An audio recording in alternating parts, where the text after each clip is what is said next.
When you read the title, talking about Vodafone Global Success, I guess you think I'm going to spend the next 40 minutes talking about Vodafone. I'm not. I'm going to talk to you about two different things. The first thing I wanted to talk to you about was the world has gone through an enormous change in the last 50 years, and we call it the technology revolution. And I want to tell you what my experience and perspective of that has been. I want to explain to you how I think that's impacting us personally and professionally every day. And then the second thing I'd like to talk to you about is, so why would someone like Vodafone have been important as part of this revolution? And then I'm going to tell you a little bit about Vodafone in Qatar, because I guess many of you would have some questions about how are we doing, and what are we doing, and why are we doing it. When you're brought up in sport, one of the things that becomes really important to you is performance and results. And I have one thing in common with my hero who has inspired me for the last 30 years. And this is a guy called Sir Alex Ferguson. Now, the thing we have in common is we both come from Glasgow. So I understand Sir Alex very well. He comes from a very working class background, and all he's wanted to do in life is to win.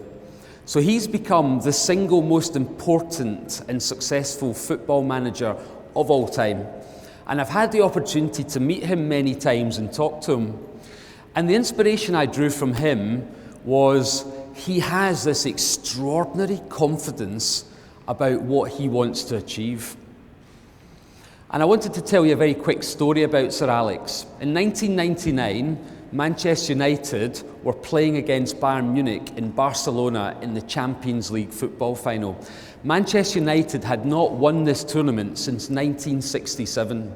So this is big. This is a big one for Manchester United. Sir Alex knows what he's doing. I didn't agree with what he was doing, so I wanted to leave because Manchester United were losing right at the end of the match. But fortunately, my colleague said, no, I want to stay and see at least the trophy being given. Sir Alex, at that point, took off his main two strikers and he put on two new strikers. And in the next 5 minutes, both of those strikers scored and Manchester United won 2-1. And I said he got really lucky. Well, when I went back to the hotel, we were staying in the same hotel as Manchester United, and as the lift door opened, there is Sir Alex, David Beckham, his father Ted Beckham, and Simon Le Bon from Duran Duran. Many of my heroes are in this lift at one time. So you know when you walk into a lift and you're not sure what to say, but I said to Sir Alex, wow, Sir Alex, you got really lucky tonight when you put Sheringham and Solskjaer on. Oh no, he looked me right in the eyes and he said, I knew that if those two couldn't score, these two would score. I put them on and they scored and Manchester United won the Champions League final. And it was one of those defining moments in my career where I realised having complete confidence in what you're going to do is the thing that can set you apart from other people. So that's what I wanted to have in common with Sir Alex, was real confidence. And then the second person I wanted to introduce you to is our own global CEO, Vittorio Kalau. Now, this guy is confident. I was with him last week in London. They invited the 30 Vodafone CEOs from around the world to come and meet him. We spent 2 days with him. Remember, this is the guy who's just sold our share of Verizon Wireless for $130 billion. It's the third biggest financial transaction in history and the biggest cash transaction in history. What he said at the start of his presentation was, I've just done this huge transaction, but what I'm going to do now, I'm going to invest this money into my Vodafone countries because I really believe in the future of Vodafone around the world. So he's going to spend $27 billion in Vodafone networks, including Qatar, in the next 2 years to show the world how important Vodafone are in this revolution. This is a really important guy as well. He's really, really confident. He's only the 4th CEO in 30 years of Vodafone history. So that's where I draw my inspiration from when I do business. How has technology evolved in the last 5 decades? Because I've been alive for the last 5 decades, so this chart will show you, in the 1960s, when I was a baby, you couldn't communicate with me. I was a baby. Now, if you wanted to talk to me in the 1970s or the 1980s, you would have to phone the fixed line in my house, and either my father, my mother, my sister, or I might answer the phone. If we didn't, you would have to keep calling. It almost defies logic now that that's how you communicated with someone. And then the first change happened in the 80s. And then I was given a car with a phone fitted into the car. And I frequently had an argument with my boss because my boss said to me, "Why can I never get a hold of you?" I said, "Well, because I can't just sit in the car all day waiting for you to phone me. I have to go visit customers." Now contrast that to today. If you want to contact me, you can phone me, email me, text me, BBM me, WhatsApp me, Instagram me, Twitter me, or Facebook me. I have nowhere to go now. My car has a SIM card in it. My car is constantly transmitting exactly what I'm doing. So this world, there is nowhere to hide. But interestingly, it's only been the last 20 years that this revolution has actually taken part. And what's happening now is, this revolution is not coming from the old world. It's not coming from the old computers. It's not coming from IBM supercomputers anymore. This is coming from mobile. Amazing statistic. Today, there are almost 700 million smartphones and tablets around the world. So what's happened is that people are moving away from large static computers into having something in their hand. What it's generating is an enormous amount of data.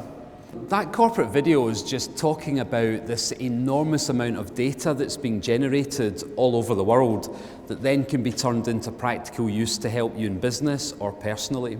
Let me share a number with you. There's a statistic called exabytes. So you know I have megabytes and gigabytes. Exabytes, the biggest one. In history, there's been 5 million exabytes of data communicated in the world. By 2016, the world on an annual basis will share 130 exabytes. So you imagine how much information is moving around. So that kind of sounds big. This is a genuine story, right? So this guy was discovered by Vodafone Romania on a hilltop, and he's now become the 3rd biggest searched person within the whole of Romania. He's created a whole business from this. He sells his remote mountain milk and cheese and has now become an entrepreneur millionaire through this extraordinary thing called data. And they showed this video to us last week, and I think people thought it was a joke, but it's absolutely genuine. This guy had no one to talk to. Now he talks to the whole world. So this is what's happened. The world is analysing data. The world is now turning data into something it can use to generate business or to communicate with each other. Let me change tack now and talk about the mobile evolution, because this was 1966. I was 4 years old when I first watched Star Trek, and I can remember Captain Spock saying, "Beam me up, Scotty." And he was transported from one place to another, and he had a walkie-talkie. And I used to think, that will never happen. And then what happened after that was the mobile revolution began in the 40s, because it's come in a curve. So you can see there that what happened was we went to small, and then as data's begun to explode, we've gone back to big device screens again, because people want to see pictures, people want to watch videos. And I think this is a fascinating view when you see it about, look at that correlation in size. We've literally gone back to where we were before. So what does this actually mean for the world? I've explained to you you've got this enormous evolution going on around data consumption.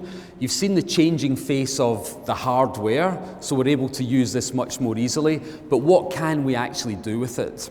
We take data, and we've now turned this into a smart application in Johannesburg. And so all of this traffic data in Johannesburg is collated by the Ministry of Traffic, and they use that to change the flows of traffic. That's really clever. What about smart parking?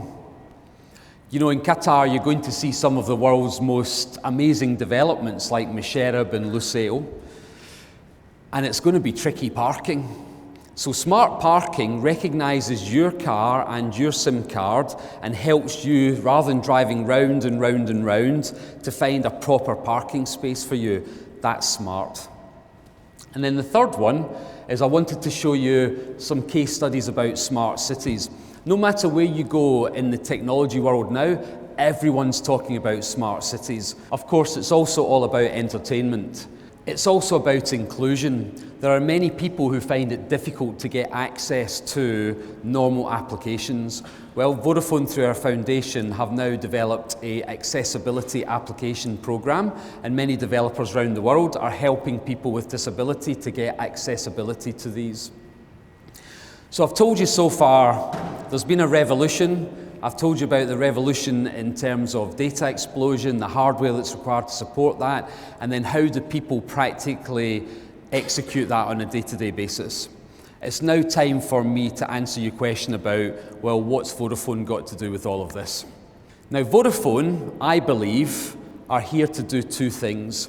The first one is competition. How on earth do you differentiate yourself when you have so much competition? And this is where we win, because we have the world's biggest reach and the world's biggest network. So Vodafone Group today is a £50 billion revenue, $75 billion revenue business. We operate in 30 countries with 40 different country partners. We have 86,000 employees, and we are the second biggest company in the world in telecoms behind China Mobile. So that's what we do. We're big. And what we believe in are 5 core principles. If you want to be good in technology, number one, you have to build a great network. And we've been building networks since 1982. The second one, you have to believe in your brand. And the Vodafone brand is one of the most powerful brands in the world, and it's now considered to be in the top 5 most valuable brands in the world. The third thing you need to be good at is delivering innovation for customers. So making sure that you're giving customers something that they haven't had before. The fourth thing is providing service. And service has changed enormously over the years. It used to be about phoning a call centre, it used to be about visiting a store. Now 90% of your transactions are online, so you need to have a great website, you need to have a great application on your phone. And then finally, the fifth one is to build it around great people. So what I'd like to do now is to tell you a little bit about Vodafone Qatar. So the story goes that there only one operator in Qatar 6 years ago, and then Sheikh Mosa, through Qatar Foundation, was looking for a great brand to come to Qatar. So we were invited to come here way back about 5 or 6 years ago. So we are the first mass consumer brand to come to Qatar. It's been quite challenging. We've done some stuff. But, you know, we have a good competitor. And if there's anyone from Ooredoo here, I have great respect for what you do. So what we had to think about was, what are we going to be able to do that's different? Because we didn't want to be the same as everyone else. So this is what we're trying to do. Number one, to be the most admired brand in Qatar. So we're in the top 5 in the world, so we think it's a good aspiration to have, to be one of the top brands in Qatar. We want to grow our share. Today we have about 35% revenue market share, which is pretty good for a startup when you've got a strong competitor. Secondly, to differentiate on customer experience. So we don't want you to worry about how you're going to be able to get service from Vodafone. We want to be able to provide service to you.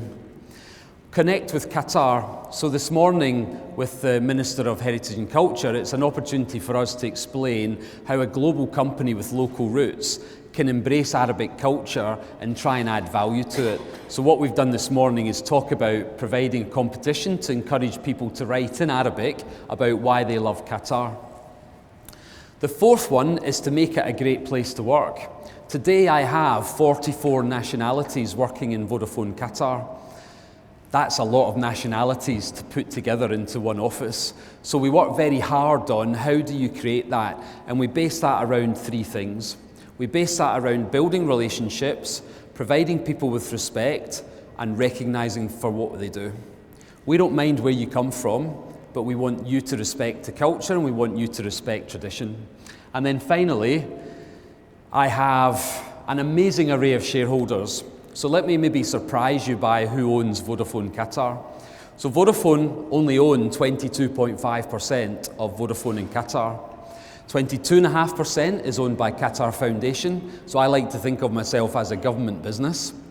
And then 55% is on the Qatar Stock Exchange, where we have 41,000 shareholders, ranging from government entities right down to single institutions.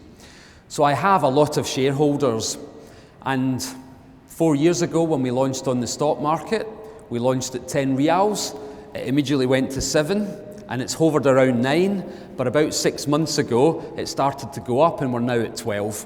So I'm pleased to say that for the first time since IPO we're back in credit with my shareholders because they're now seeing some return. I've picked 3 areas I wanted to talk about being different. The first one's around social media and how you connect with your customers. We have a very, very lively engagement with our customers and we're beginning to win awards. We understand we need to be relevant to Qatar. We need to be relevant to all of the people in Qatar as an international brand. So let me be finished by just talking a little bit about social media as an important platform for everyone now, and it's a platform where we can connect and talk to customers, and we've been very proud that we've been voted as #1 socially devoted brand, and we've also won another award in the marketing thing, so very pleased about that. And then finally, we also believe in giving back. So we have a very active corporate social responsibility program where we want to help other people, less so in Qatar, but helping support programs outside of Qatar, which Qatar are interested in doing. So, let me summarize for you. I told you there was a technology revolution going on. I showed you that the devices are changing rapidly, and then what I wanted to do was to try and share with you why Vodafone have been successful. So the first reason, we bring competition and innovation. We have never been the first player in any market. We've always been the second, the third, or the fourth player in the market, so we're used to competition and we're used to being innovative. We also firmly believe in being a global organisation with local roots. So whether that's Australia, India, Egypt, Qatar, here you see the ladies from Al Jahara, and they're able to talk to communities that I would not be able to talk to. So we're very connected locally because that's what our brand allows us to do. And my final point is to say, we really love Qatar. We love being in Qatar. We want to be part of the journey. We want to be part of the 2030 vision. We want to be part of 2022. So Vodafone have a long-term commitment to the country. I personally have had to make a long-term commitment to the country as well if I wanted to do this job. And after 6 months, I found it one of the most challenging but rewarding jobs I've ever had. And it's been a real pleasure tonight to come and share my thoughts with you. And I'd like to thank you very much for your attention. Thank you.